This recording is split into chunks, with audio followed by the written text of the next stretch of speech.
السلام عليكم ورحمة الله وبركاته.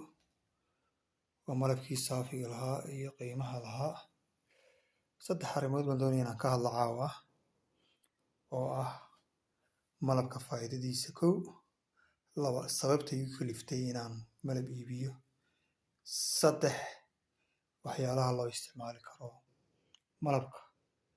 Aan ku horeeya faa'iidada malabka uu leeyahay.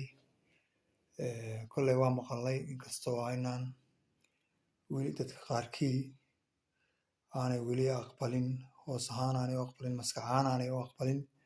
Faa'iido badan buu leeyahay, qur-aanku ilaahay inoogu sheegay, nebiga xadiisyadu inoogu sheegay, culimada kale ee caafimaadka ama dadka bini aadanka jirkooda iyo maskaxdooda baadhana waxay inoo sheegeen in uu faa'iido badan uu leeyahay dadka bini aadanka ah, oo ah in aanu naxli ku keenahayn sida waxyaalaha kale macaan ee sokortoo kale ah.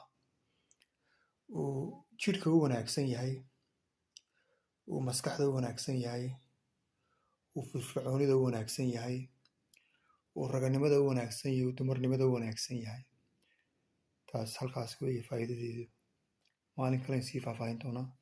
Ta labaad, waxay igu kalifay inaan malabka iibiyo 2 sano ka hor, 2019 bishii afraad mise bishii saddexaad bishii afraad bay ahayd, ayaan bilaabay maadaama aan oo ahaa in sonkorta dadka Soomaaliyeed laga daayo, dadka wax maqlaya naftooda doonaya inay nolol caafimaad ku noolaadaan.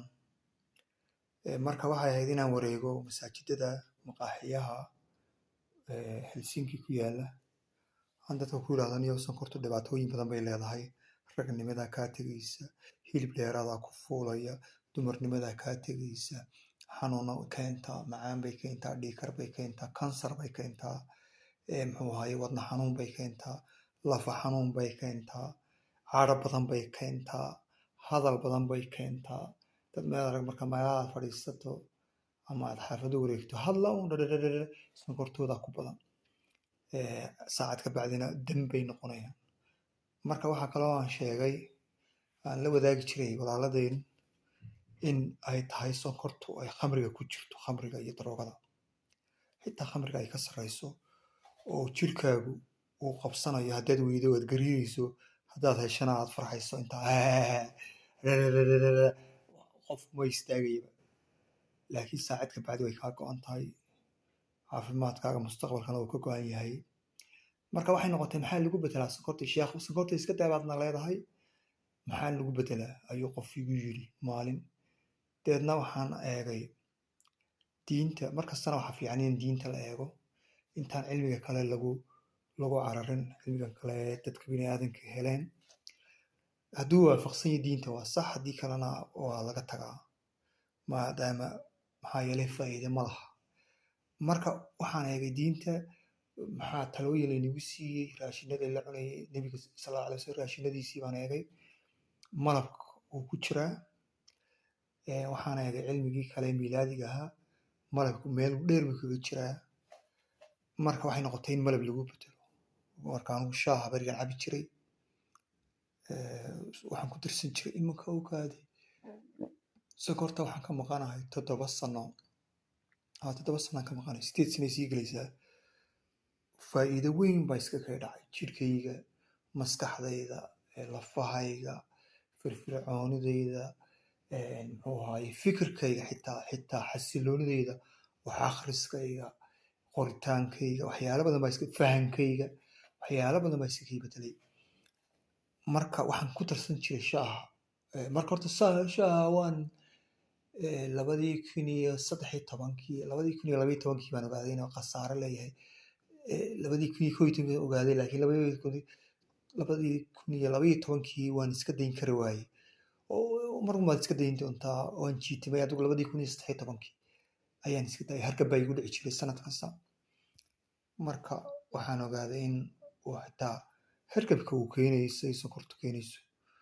Marka waxay noqotay inaan malab ku darsado shaaha. Shaaha may horta intii aan malabka u bilaabin sonkorta markaan joojin kari waayo aan idhi shaaha waxaad kaliya cabtaa waa shaah, cabitaan ma cabtid, ice cream ma cuntid, biskit ma cuntid.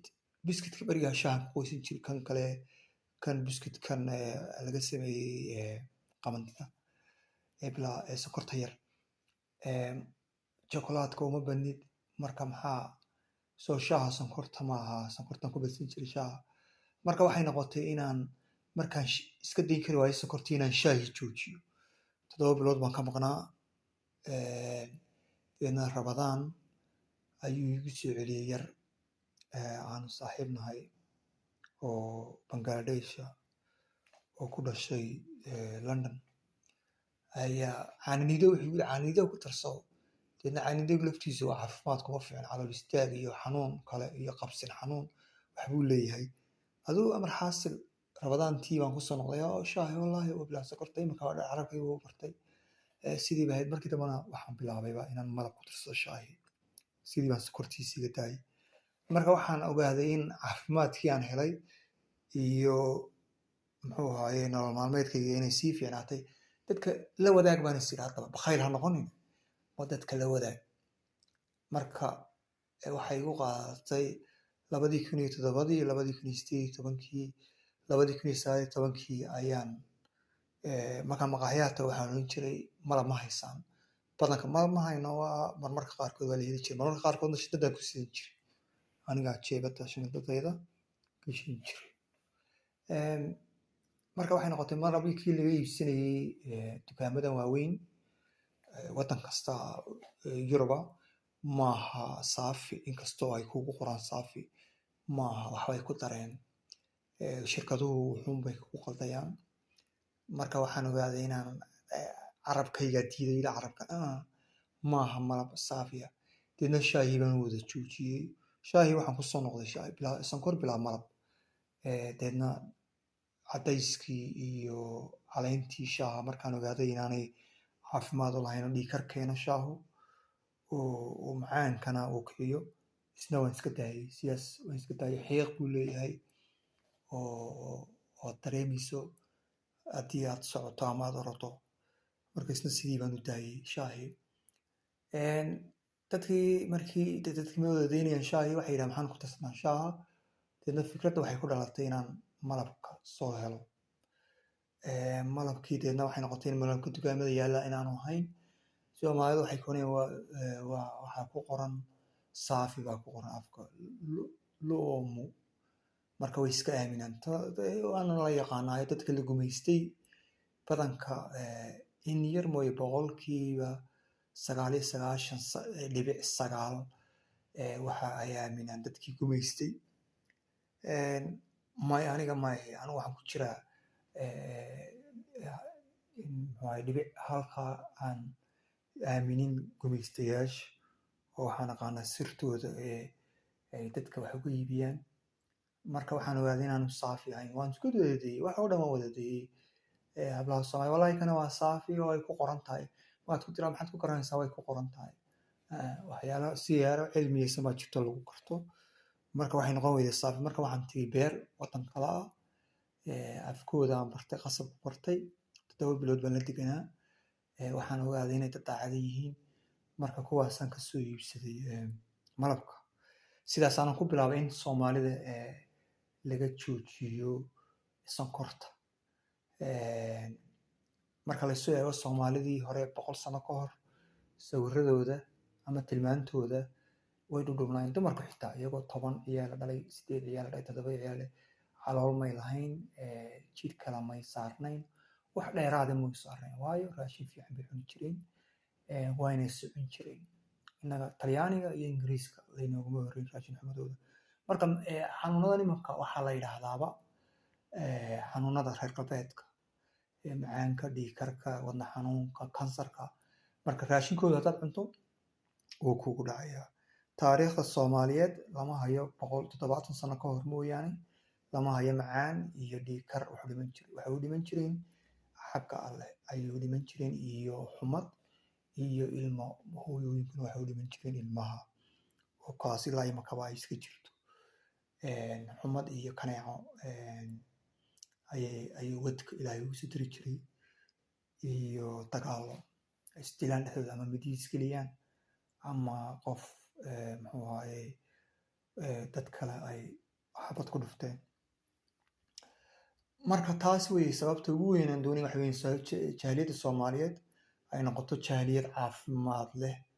haddii sonkorta aan joojino waxaan ogahay in caafimaadku uu imanayo, uu soo noqonayo, qofkii caafimaad leh caafimaadkiisu kasii wanaagsanaanayo. ta saddexaad haddaan gudbo maxaa loo isticmaali karaa? waxaa loo isticmaali karaa laxooxda lagu tirsan karaa, muxuu ahaye bariisaad ku tirsan kartaa, caanahaad ku tirsan kartaa, sabaayadaad ku tirsan kartaa, waxa allaale wixii aad doontaad ku tirsan kartaa, jirkoo kale aad marsan kartaa. aniga marmarka qaarkood waxaan marsadaa timaha, halkii aan shaambo ku maydhan lahaa waxaan ku maydhaa malab baan ku maydhaa, waan ku yardaayaa. xitaa jirka marmar waan mariyaa, wuxuu qolofta oo dhan buu qolofta ama qaboobaha ama kulaylaha oo dhan wuu fujinaya, waa saabuun oo kale. dadka wejiga muxuu ahaye laalaabmana laalaabkuu ka biiyaa. marka cunitaanna waa loo isticmaali karaa, jirkii dushana waa loo isticmaali karaa. rag ahaantoo kale wuu u fiican yahay raganimada, wuxuu kordhiyaa firfircoonida ciyaaraha jirka. 3 malqacdood hadduu habeenka jimcahoo kale garanaysaa odaygu uu doonayay inuu xaajiyada ku jimicsado, way 3 malqacdood. ninka ka weyn 15 jir 3 malqacdood wuu qaadi karaa. gabadhuna malqacad iyo badh ama malqacad keliya iyadana waa u fiican tahay oo ma daalayso. taasi waa taa, subxaan allah, waa iska cilmi ahaan baan idinla wadaagay taas. marka qofku waxaa fiican weliba malabka la cunaa subaxii hore. waxaan kula talin lahaa dadka inay cunaan subaxii hore. hadday 3 galabnimo dhaafto ama duhurka salaad duhur dhaafto inaanay afkooda gelin, maadaama uu malabku culus yahay. uma fiicana qofku shaqo badanna aanu qaban karin, aanu qabanahayn ama gacmaha ama soo xamaalisa ama faash ama gudin wax kusoo goynayo ama uu soo soconahayn 10 kilomitir ama 5 kilomitir. waxaa u fiican subaxii oo kale inuu qofku cuno. marka maalintii oo dhan ama uu soconaya ama weel baa la maydhaya ama waxbuu qabanaya ama laaba qoraadaya ama ciyaalba kor qaadaya, waxaasaa ka saaraya. marka sidaas ayaa ay malabku aan ugu kalifay inaan iibiyo. haddii aan soo gunaanado, malabku faa'iidooyinkiisu way badan tahay oo waxaan nidhi wuxuu u fiican yahay gudaha oo beerka oo kale u fiican. beerku waa meesha keliya ee wadna shiida malabka, jirka intiisa kale ma shiido. beerku markuu shiido ayuu u kala qaybiyaa jirka intiisa kale. taa macnaheedu maaha in la badsado. maalintii haddii aad timir cunto oo kale inaad malabka maalintaa cunto maaha, maadaama timirtuna ay tahay waxa kaliya beerka uu shiidi karo, aynay labadooduna ay yihiin glucose, ay yihiin sonkorta qayb ka mid ah oo glucose-ka loo yaqaano. wuxuu u fiican yahay oo kale aan idhi in halkii sonkorta oo kale aad ku bedelayso, isaga waxba kuma yeelayo, dhaawac kuma gaarsiinayo dheeraada, laakiin sonkorta way ku gaarsiinaysaa. jirkaagu u fiican yahay, xididadaadu u fiican yahay, sambabadaadu u fiican yahay, wuxuu u fiican yahay uurku jirtaadoo dhan. marka si basra loo isticmaalo, laakiin marka la iska cuno la dhaafiyo 3 malqacdood isagana dhibaatadeedu leeyahay. wixii aabasataaba beladeeday leedahay. way Soomaali hore ugu maamaaday, waa cilmi.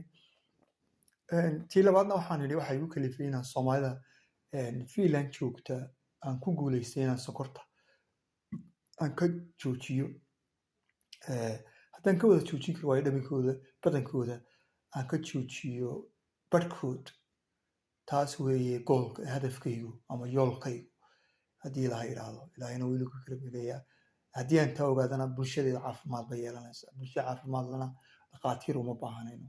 taasa kabad maadaama aynaan dhakhaatiir lahayn, aynu raashinkeenu ha noqdo dawadeena. ta saddexaadna waxaan idhi xitaa jirkaa loo isticmaali karaa, timaha loo isticmaali karaa, waxyaalahaas oo kale. ama hurud baad ku daraysaa ama coffee baad ku daraysaa, qaxwo oo kale, ama shaah madow baad ku daraysaa. soonada intaanad gelin ka hor ayaad marsanaysaa wejiga ama jirka ama timaha. marka faa'iidadiisu waa aad bay u badan tahay, isticmaalkiisuna aad buu u badan yahay. marka waxaan rajeynayaa inaad ilaa yoolkayga ama hadafkayga aan leeyahay oo ah in Soomaalida sonkorta laga joojiyo, lasoo soo tilmaamo ummadda kale tirahdo hey wallahi niyo Soomaalida ha yani aynu ku caan baxno bal waxun wax fiican aan ku caanbaxno, xumaan un inaan ku caanbixin, naag isqaawiso oo rag caddaan is sawiraan oo inaan ku caanbixin, aynaan ku caanbixin muxuu ahaaye niman waalwaalan oo dariiqa fadhiista, aan ku caanbaxno wanaag iyo caafimaad oo dadku inay soo weydiiyaan ilaahan sideeba caafimaadka ku hesheen, halkaa aynu ka magaranaysaa aynu dadka aynu halkaa aynu dhaqaalo ka helno. Taasina waqti u baahan tahay, ciyaal limidka oo kale way u baahan tahay in laga bilaabo. Dadka waaweyn hadday soo celin kari waayaan ciyaalkooda inay ka bilaabaan ayaa fiican. Marka waxaan rajeynayaa inay ila qayb gashaan oo ila hirgelisaan yoolka in Soomaalida safarta laga joojiyo. Assalaamu calaykum waraxmatullaahi wabarakaatuh.